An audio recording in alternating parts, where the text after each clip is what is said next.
Sang Sabda telah menjadi manusia dan tinggal di antara kita.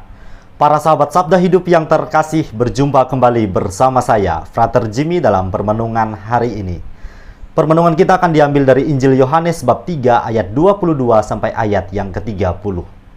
Mari kita mempersiapkan hati kita untuk merenungkan Sabda Tuhan. Dalam nama Bapa dan Putra dan Roh Kudus. Amin. Semoga Tuhan beserta kita, sekarang dan selama-lamanya. Inilah Injil suci menurut Yohanes. Dimuliakanlah Tuhan. Sesudah itu, Yesus pergi dengan murid-muridnya ke tanah Yudea, dan ia diam di sana bersama-sama mereka dan membaptis. Akan tetapi Yohanes pun membaptis juga di Ainon dekat Salim, sebab di situ banyak air dan orang-orang datang ke situ untuk dibaptis. Sebab pada waktu itu Yohanes belum dimasukkan ke dalam penjara.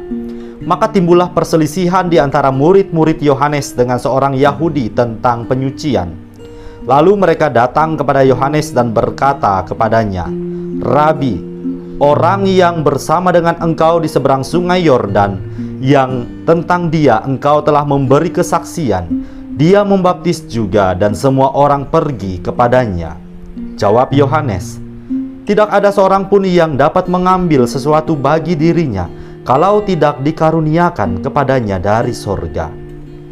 Kamu sendiri dapat memberi kesaksian bahwa aku telah berkata, aku bukan Mesias, tetapi aku diutus untuk mendahuluinya. Yang empunya mempelai perempuan ialah mempelai laki-laki. Tetapi sahabat mempelai laki-laki yang berdiri dekat dia dan yang mendengarkannya sangat bersukacita mendengar suara mempelai laki-laki itu. Itulah sukacitaku, dan sekarang sukacitaku itu penuh. Ia harus makin besar, tetapi aku harus makin kecil." Demikianlah sabda Tuhan. Terpujilah Kristus. Para sahabat Sabda Hidup yang terkasih dimanapun Anda berada, salam sehat dan sukacita untuk kita semua. Sebagaimana kita ketahui bahwa semenjak Yesus tampil dan berkarya di hadapan publik, kehadirannya sungguh menyita perhatian khalayak ramai. Melalui bacaan Injil hari ini diperdengarkan kepada kita sekalian di mana telah terjadi perselisihan di antara murid-murid Yohanes Pembaptis. Sebab mereka pun melihat bahwa Yesus telah memulai karyanya, juga membaptis, dan banyak orang datang kepadanya. Tentu hal semacam ini lumrah terjadi. Bahkan saya rasa di tengah kehidupan kita hari ini pun masih kerap terjadi yang namanya persaingan dalam berbagai hal. Namun menariknya, respon Yohanes Pembaptis terhadap pertanyaan para muridnya sangat mengagumkan dan menjadi teladan bagi hidup kita sekalian.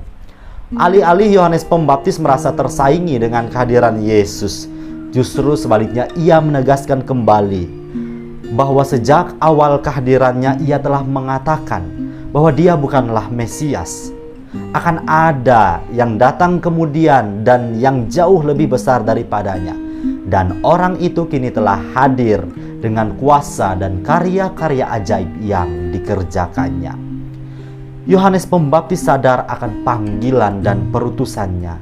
Ia sungguh menjalankan perutusannya dengan sangat baik, yakni mempersiapkan jalan bagi Tuhan.